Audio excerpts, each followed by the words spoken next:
Commençons par le Sénégal avec l'exclusion d'Ousmane Sonko de la course à la présidentielle entérinée par le Conseil constitutionnel. On regarde un petit magnéto. Au Sénégal, en moins de 24 heures, la Cour suprême a confirmé la condamnation d'Ousmane Sonko pour diffamation et le Conseil constitutionnel a jugé son dossier incomplet. La commission de contrôle a rejeté l'examen de sa candidature en l'absence d'attestation de la Caisse des dépôts des consignations qui reçoit la caution de 30 millions de francs CFA, un peu plus de 45 000 $, exigés pour concourir à la présidentielle. Mais son avocat prévoit d'utiliser tous les recours possibles pour faire annuler cette décision. Depuis la confirmation de la condamnation de la Cour suprême à 6 mois de prison avec sursis, le sort d'Ousmane Sonko était presque scellé. S'il n'obtient pas gain de cause devant les tribunaux, son parti, le PASTEF, envisage de présenter le 25 février prochain Bassirou Diomaye Faye, lui aussi incarcéré.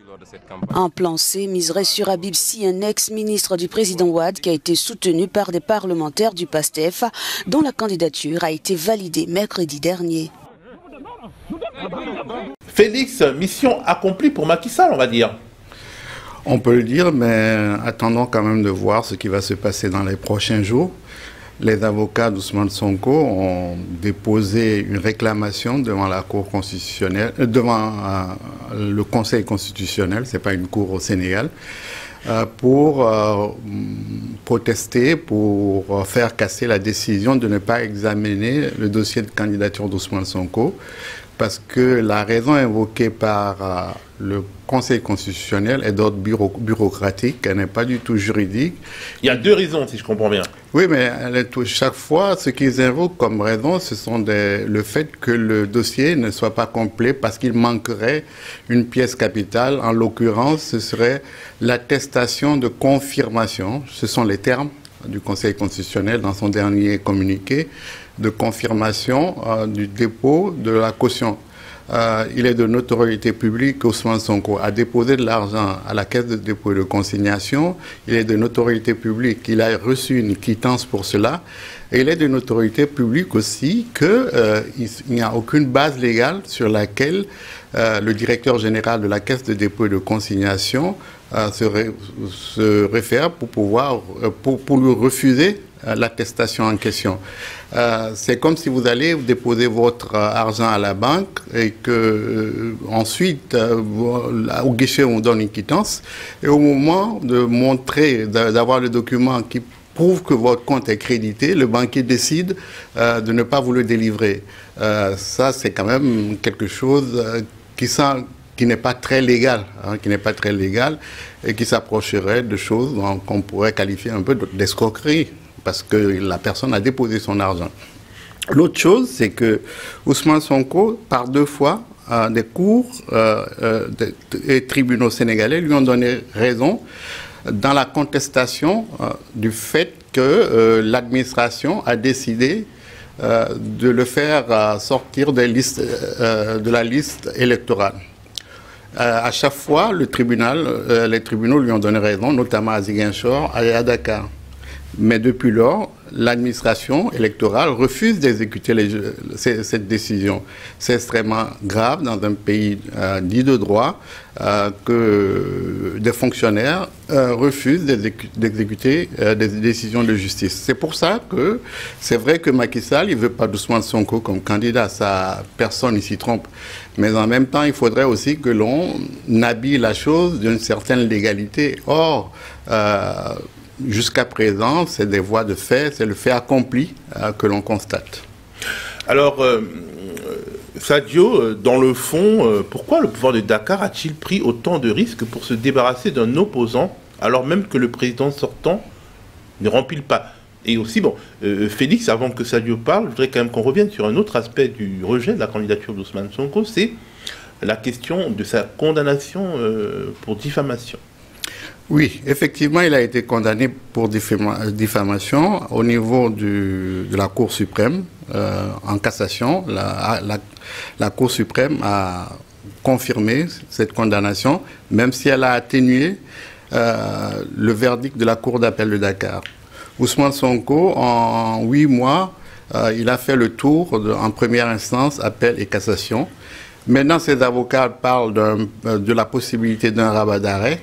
Mais toujours est-il que jusqu'à la possibilité d'un rabat d'arrêt. Un rabat d'arrêt, c'est écoute, je crois que c'est une technique juridique que les avocats utilisent pour contester la procédure ou la forme dans laquelle la Cour suprême, la Chambre de Cour suprême a décidé de maintenir le verdict en question. Tu vois, au moment de la cassation. Et donc, c'est... mais disons qu'en fait, c'est un autre obstacle mis sur la route d'Ousmane Sonko. Et donc, je reviens vers Sadio Morel-Kanté, journaliste et chercheuse associée à l'Institut Prospective et Sécurité en Europe. En fait, on peut se dire, Macky Sall, c'est plus son problème. De toute façon, il ne sera pas candidat. Mais non, il n'a pas voulu qu'Ousmane Sonko soit candidat. Il y a mis les moyens, manifestement. Je crois que Ousmane pourrait être candidat, je mets bien entre guillemets, parce que les recours ne sont pas finis et que Macky Sall ne voudra pas porter sur lui le fait d'avoir enchaîné durant sa mandature les arrestations de Karim,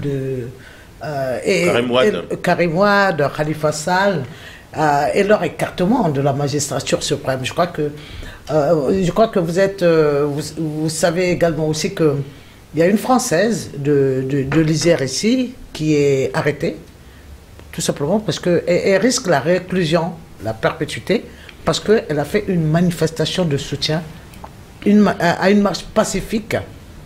Elle a participé à une marche pacifique de soutien à Ousmane Sonko. Donc, je crois que quand les élections vont finir, il va libérer cette dame-là.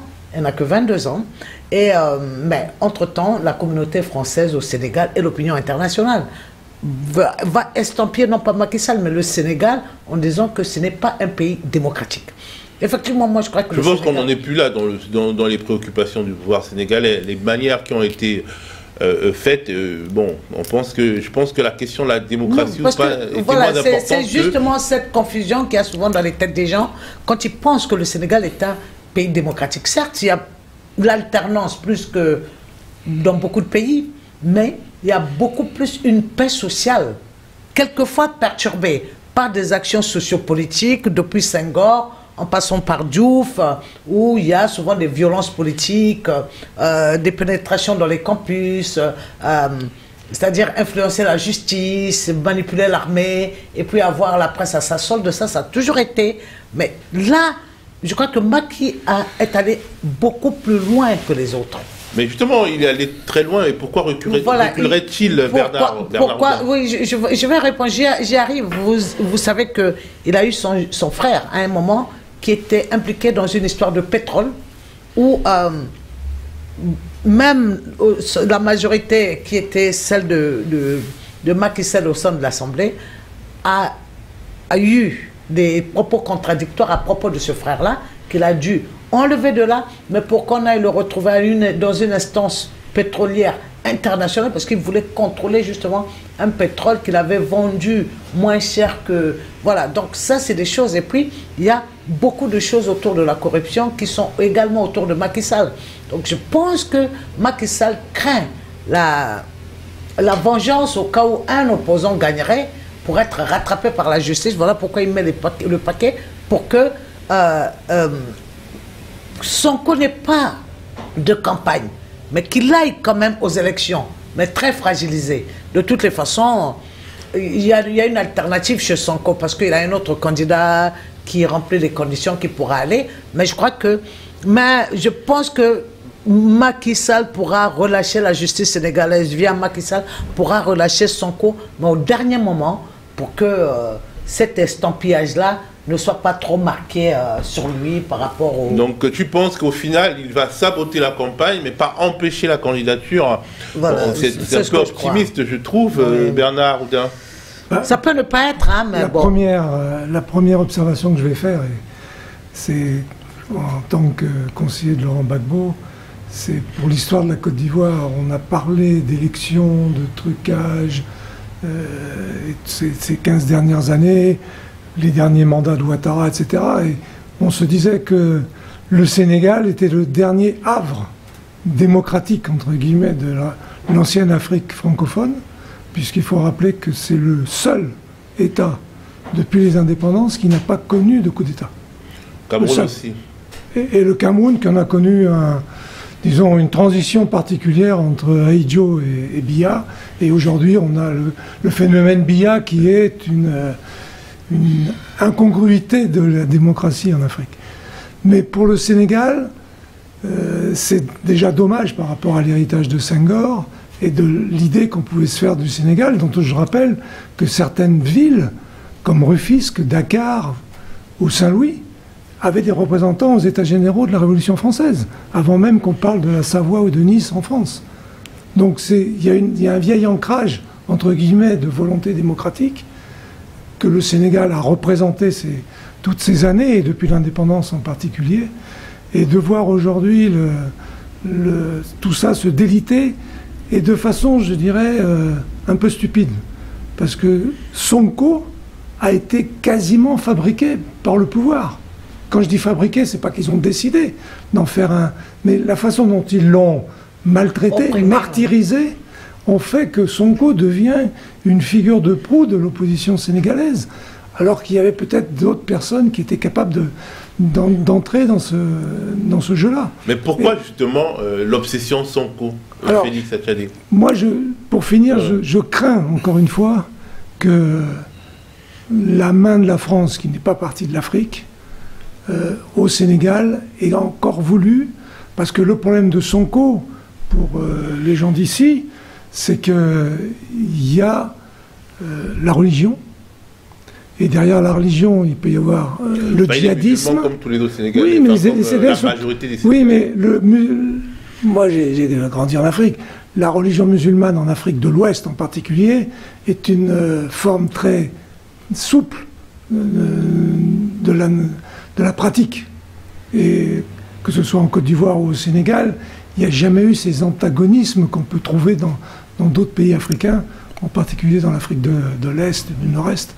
Et au Sénégal, on est en train de faire rentrer justement ce radicalisme à travers cette confusion qu'on fait entre Sonko, l'islamisme, etc. Et à la limite, heureusement qu'il y a encore un frein culturel au Sénégal, sont les mourides et les tidianes, qui font que la religion musulmane est encore contrôlée. Non, mais tu penses que Ousmane Sonko a un problème religieux, ou alors que les gens fixent sur Ousmane Sonko des fantasmes religieux qui attisent? Les deux, il y a une espèce d'alimentation en forme de bataille, je dirais, de ping-pong entre le pouvoir et l'opposition. Un pouvoir qui a des entrées ici en Occident et à qui on fait dire « vous êtes un rempart ». Et de l'autre côté, des gens qu'on radicalise involontairement, parce que... À force d'injustice. À force d'injustice. Tout ce qu'a dit Félix, ça crève les yeux, qu'il y a une volonté définie, parce que les avocats de Sonko vont dire une chose et le pouvoir dira autre chose. Et s'ils disent la même chose que le pouvoir dit « ah non, mais il n'avait pas dit ça en temps et en heure », etc. Il y aura toujours une bonne raison. Donc je pense que le problème de Sonko n'est plus simplement le problème de Sonko lui-même. Le problème est de respecter la souveraineté d'un pays déjà. Au Sénégal, il faudra commencer par respecter les Sénégalais, parce qu'il y a Sonko, il y a Amadou Ba qui va représenter Macky Sall, il y en a d'autres, il y a Karim Wade qui est candidat. Maintenant, qu'est-ce que ça va devenir aussi? Il y a, je crois, 97 candidats qui s'étaient déclarés au Sénégal. Il en faudra en éliminer quelques-uns. Félix, pourquoi cette obsession Sonko? Est-ce qu'elle est soufflée dans l'oreille de Macky Sall par des forces étrangères, ou c'est juste les propres désirs et les passions sénégalaises qui l'emportent? Les deux, il y a les deux. Parce que dans le premier niveau, c'est que il y a eu une tentative d'approche du Quai d'Orsay vis-à-vis d'Ousmane Sonko, et la rencontre, avec le temps, on se rend compte qu'elle a été plutôt un échec. Il n'arrivait pas à entrer dans une des cases du dirigeant africain typique comme le voudrait Paris. Il y a chez Macky Sall la volonté de... Et il a dit dans son discours du 3 juillet, quand on le réécoute, le jour où il annonçait qu'il n'était plus candidat, c'était en même temps, il disait, je ne suis pas candidat certes, et bon, sans le dire directement, il en accusait l'opposition et principalement Ousmane Sonko, et il disait en retour, ben, je ne suis pas candidat, mais je ferai en sorte que lui-même ne sera pas candidat. Donc il y a un problème, je pense, de ressentiment de Macky Sall vis-à-vis de Ousmane Sonko. Parce qu'il a perturbé son deuxième mandat? Parce qu'il a empêché de... il a empêché de pouvoir se présenter à un troisième mandat, puisqu'il a toujours dit, il continue à le dire, qu'il a droit à un troisième mandat. Et je pense que c'est la mobilisation qu'il y avait autour d'Ousmane Sonko, le discours qu'il développait, c'est tout cela qui a empêché Macky Sall d'être candidat. Et donc, voilà, le problème pour lui, il y a un problème personnel. Et ensuite, il y a des problèmes de type qui sont liés à la société sénégalaise elle-même. Il y a une volonté de changer de paradigme et il y a des forces sociales qui participent, qui concourent à cela et qui travaillent à cela. Et ces forces sociales se retrouvent derrière Ousmane Sonko. Ça fait peur à l'établissement, ça fait peur à la classe dominante qui veut plus ou moins le statu quo, et la radicalité du discours d'Ousmane Sonko fait peur de ce point de vue. Alors, radicalité politique ou radicalité religieuse? Parce que... Non, moi, la radicalité, elle est politique, elle n'est pas religieuse, parce que Ousmane Sonko, à ce que je sache, il se déclare mouride, ce qui est dans la tradition sénégalaise. Les gens lui prêtent... tantôt, on entend dire qu'il est frère musulman, tantôt dire qu'il est salafiste, mais la seule fois où il a dit directement quelle était sa affiliation religieuse, il a dit qu'il est mouride. Il est mouride, il est de la confrérie des mourides au Sénégal. Il n'y a rien de plus classique que ça. Et d'autre part, je pense fondamentalement que c'est quelqu'un qui est laïque. On ne dirige pas Ziguinchor. Ziguinchor, c'est la capitale de la région de Ziguinchor en Casamance. C'est une ville cosmopolite, c'est une ville de tolérance pendant longtemps. Croyance et religion. Voilà, croyance et religion. Pendant longtemps... Ça doit être la ville la plus chrétienne du Sénégal, Ziguinchor. La plus chrétienne, la plus animiste, la plus tout ce que tu veux. Il y avait un cimetière à Ziguinchor. Maintenant, je pense qu'on n'y enterre plus les gens, mais c'était un cimetière mixte où les chrétiens et les musulmans se faisaient enterrer, et peut-être les personnes qui n'ont pas de religion, du bois sacré, etc. Et donc, tout cela, c'est pour dire qu'il vient de là-bas aussi. C'est une histoire. Moi, je pense que ça fait partie de la tentative de diabolisation d'Ousmane Sonko que de dire qu'il se réclame d'un islam de type radical, etc. Et puis c'est de bonne guerre, hein, surtout que le courant idéologique dominant est de dire qu'il faut combattre l'islamisme. Assimiler au terrorisme. Voilà, assimiler au terrorisme.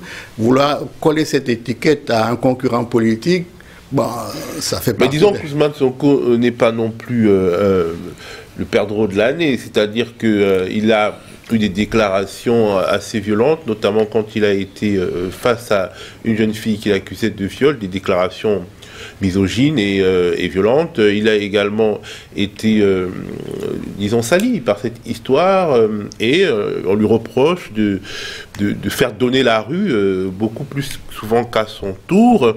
Et là, on a l'impression, Sadio, que le camp Sonko rechigne désormais à jeter ses troupes dans la bataille urbaine et préfère désormais miser sur des plans B, des plans C, notamment les candidats de rechange qui sont des... Mais la mobilisation n'a pas faibli au Sénégal autour de Sonko. Les jeunes ont tout simplement changé de méthode, c'est-à-dire... Mais pourquoi changer de méthode? Oui, parce que les manifestations, c'est interdit aujourd'hui au Sénégal.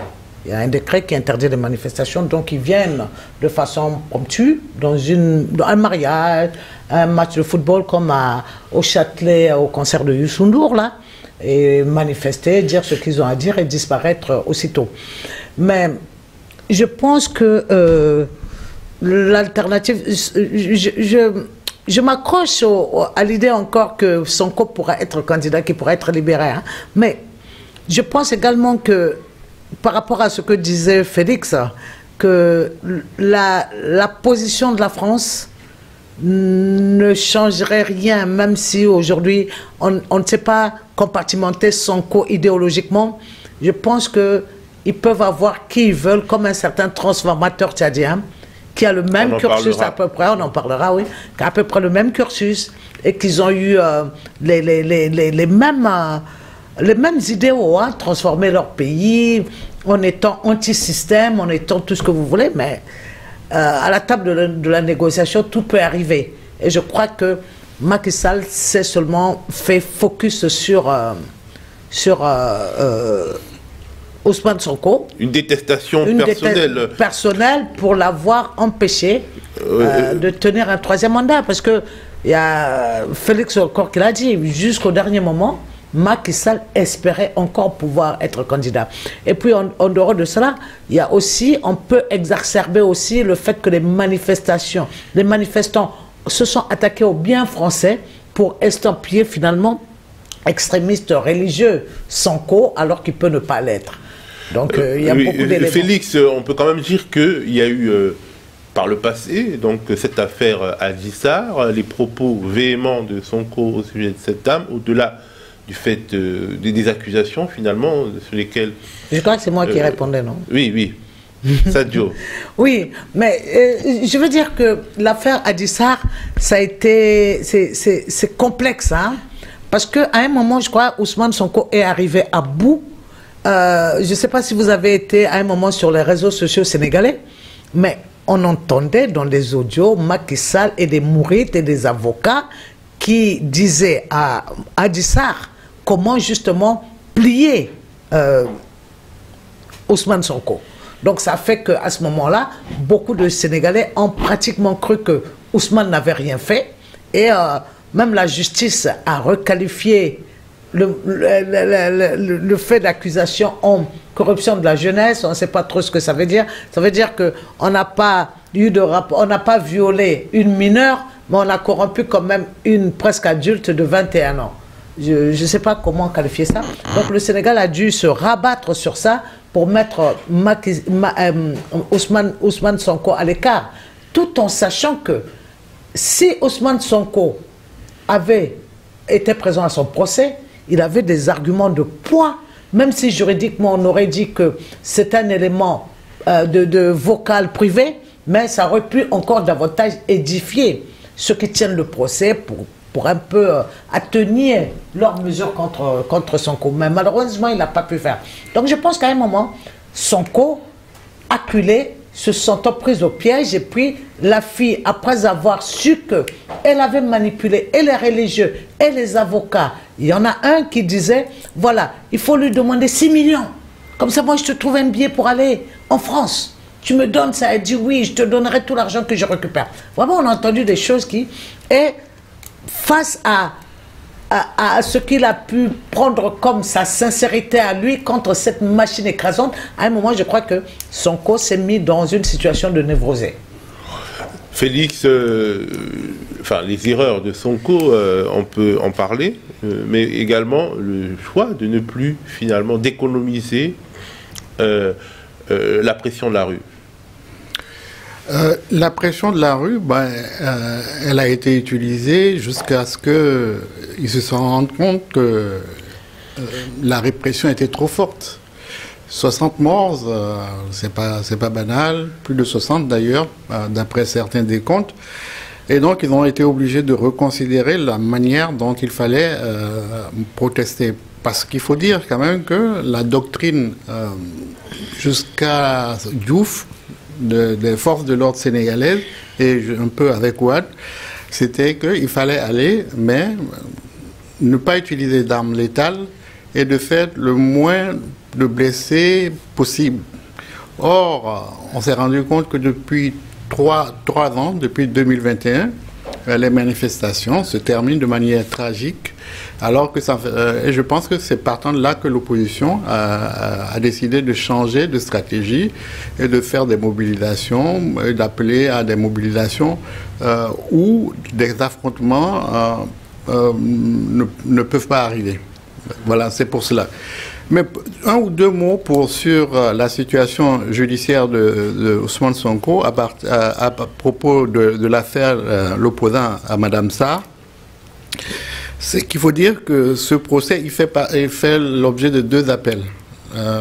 Un appel de la personne qui a été condamnée avec Ousmane Sonko, la propriétaire du salon de beauté en question, et aussi de la plaignante. Et donc, le verdict, c'est un verdict qui a un peu stupéfait tout le monde, qui était celui de corruption de la jeunesse, alors qu'on était parti sur le viol, qui est un crime dans le droit sénégalais. Et donc, ce qui fait que, concernant cette affaire, Ousmane Sonko ayant été jugé par contumace, aujourd'hui qu'il est en prison, ce procès doit être recommencé. Il doit être recommencé, la condamnation... Oui, mais même l'accoutumance n'avait pas lieu, parce que Ousmane a été arrêté, il était dans la main de la justice. Donc il n'y a pas de coutumance, en fait. Quand il n'a pas fouillé il a été arrêté avant le procès. Il a été jugé par... Non, il n'était pas arrêté au moment du procès, il était à Ziguinchor. Il était à Ziguinchor? Il était à Ziguinchor. Il était à Ziguinchor. Mais le problème est que il y a un véritable problème de droit de la défense dans cette histoire. Parce que ce qu'il ne faut pas oublier, c'est que chaque fois que Ousmane Sonko allait au tribunal, il se faisait violenter par la police. Et quand les procès sont arrivés, notamment le premier, l'opposant au ministre, il avait posé comme condition la question de sa sécurité. Et le ministre de la Justice de l'époque avait répondu qu'il n'y avait pas de garantie à lui donner et que la justice ne négocie pas avec le justiciable. Je pense que c'était quelque chose d'extrêmement violent, et je peux vous renvoyer à un article du Monde qui décrit la manière dont, par exemple, il avait été amené de force à un procès, il avait été malmené, on lui avait versé, dit-il, une substance qui était une substance nocive et qui pouvait attenter à sa vie. Alors, est-ce qu'on peut dire, je te pose cette question et puis je referai un tour de plateau, que plus le scrutin se rapproche, plus l'unité de l'opposition se lézarde et qu'au fond, les autres opposants ne se sacrifieront pas pour Sonko à quelques semaines de la présidentielle? Il est certain que certains ne vont pas se sacrifier pour Ousmane Sonko, ils vont être candidats jusqu'au bout. Et il n'y a pas que l'opposition qui soit divisée, il y a le pouvoir aussi est divisé. Il y a 4 candidats de la mouvance présidentielle. 3 anciens ministres de Macky Sall ont décidé de braver son interdiction de se porter candidat, et ils sont candidats, dont un ancien ministre de l'Intérieur, un ancien Premier ministre, celui qui a été le plus longtemps Premier ministre de Macky Sall, pendant 5 ans, il est candidat. Donc, il y a des... Mais ensuite, dans l'opposition, il y a plusieurs, on pourrait dire plusieurs chapelles. Il y a ce qu'on pourrait appeler le camp patriotique, c'est-à-dire ceux qui sont plus ou moins proches d'Ousmane Sonko. Je pense qu'à un moment donné, ils s'arrangeront pour avoir le moins de candidats possible. Aujourd'hui, à la date d'aujourd'hui, 21 personnes sont susceptibles d'aller au scrutin du 25 février. Et sur les 21 personnes, qui peut être sérieux comme candidat? Mais, à vue de nez, parce que là, on attend le scrutin. Oui, à vue de nez, bon, mis à part 4 ou 5 pour lesquels on peut avoir quelques doutes légitimes, mais dès lors qu'ils ont passé l'épreuve du parrainage, parce que ce n'est pas quelque chose de facile, on peut estimer quand même que c'est des candidats sérieux. Oui, mais parce qu'il y a quand même il y a des vieux crocodiles de la politique, comme Idrissa Seck, comme Khalifa Sall. Mais il y a quand même des candidats qui sont plus connus que d'autres. Oui, les plus connus, c'est notamment les 2 que tu viens de citer. Karim Wade, il est connu. Celui que le secrétaire général du parti d'Ousmane Sonko, Bassirou Diomaye Faye, qui est actuellement en prison et qui est candidat. Si Ousmane Sonko décide de l'adouber et qu'il est candidat jusqu'au bout, il est susceptible d'amener avec lui une grosse partie de l'électorat de PASTEF, du parti d'Ousmane Sonko. Et donc, et puis il y a des gens que moi je n'aimerais pas sous-estimer, parce que l'épreuve du parrainage est quand même une épreuve assez difficile. Réunir 0,6 à 0,8% du corps électoral dans un fichier qui va être présenté au Conseil constitutionnel, c'est pas quelque chose de facile, et il faut avoir le réseau pour pouvoir avoir ce nombre de parrainages. Sadio, si Ousmane Sonko n'est pas candidat, est-ce que Amadou Ba, le candidat de la coalition au pouvoir, Premier ministre, est-ce qu'il a des chances? Non, Amadou Ba a été désavoué par pas mal de ses copartisans, hein, dans le même parti. Beaucoup ont quitté le navire dès qu'ils ont vu qu'ils n'étaient pas...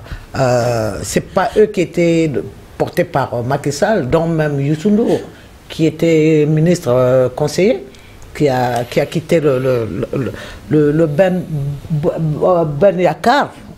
Bok Yakar. Il y a beaucoup qui ont quitté parce que justement Amadou Ba, cet inconnu du grand public, a été choisi par Macky, pas un autre. Bon, malheureusement, heureusement qu'au Sénégal, on ne parle pas du tribalisme, mais sinon, Macky et Amadou Ba sont deux peuls. Bon, on n'en parlera pas. Oui, non, c'est pour ça que je dis heureusement qu'au Sénégal, on ne parle pas de tribalisme, sinon c'est deux hommes de même ethnie. Pourquoi se dévoluer sur lui plutôt que sur quelqu'un qui aurait beaucoup plus de poids? Alors, donc, sinon... les autres candidats, s'ils se coalisent bien, je crois qu'au deuxième tour, ce qui se fera, c'est que ça se dessinera beaucoup plus au deuxième tour qu'au premier tour, où ils pourront aller disperser, mais les alliances se feront beaucoup plus au deuxième tour. Pour le deuxième tour, pour voir qui propulsé, qui a en pole position pour être soutenu par les autres. Mais sinon, le parti de... Non, Amadou Ba n'a pas beaucoup de chance, hein. Bernard Oudéa, on a l'impression que dans la nouvelle grammaire de la démocratie électorale africaine, le choix des compétiteurs par le pouvoir et même les passes à certains opposants et pas à d'autres, ben c'est à la mode. Comment l'expliquer?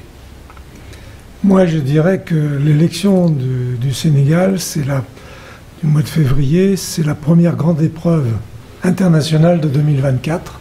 Il y en aura d'autres, mais celle-là va être très importante, à la fois pour l'Afrique et au-delà de l'Afrique, parce que je n'ai pas l'optimisme, entre guillemets, de Sadio sur Amadou.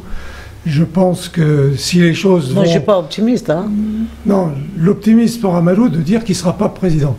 Moi, je crains totalement le contraire. Le pessimisme. Non, mais je dis l'optimisme de dire... je ne crois pas en lui. Ton optimisme est de croire que les mécanismes démocratiques joueront. Moi, je crois que le mécanisme démocratique... Ah non, moi je pense que oui, si on triche, il pourra passer, mais sinon, c'est pas par élection qu'il va passer. C'est exactement ce que je voulais dire. Oui, voilà.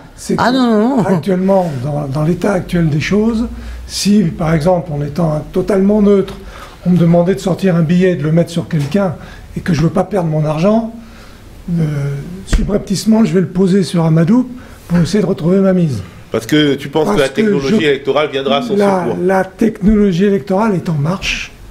Je n'ai pas développé ici. La technologie électorale est en marche. Le Sénégal, je disais tout à l'heure, est le dernier rempart français, parce qu'on parlera de la Côte d'Ivoire tout à l'heure. Le Tchad aussi. Je pense que le Tchad, mais le Sénégal, c'est historiquement le dernier grand rempart politique, culturel, historique, etc. de la France. Et que lâcher le pouvoir, quel que soit le nom de la personne, lâcher la relation au pouvoir entre Paris et Dakar, ça va être une des grandes épreuves de ce mois de février.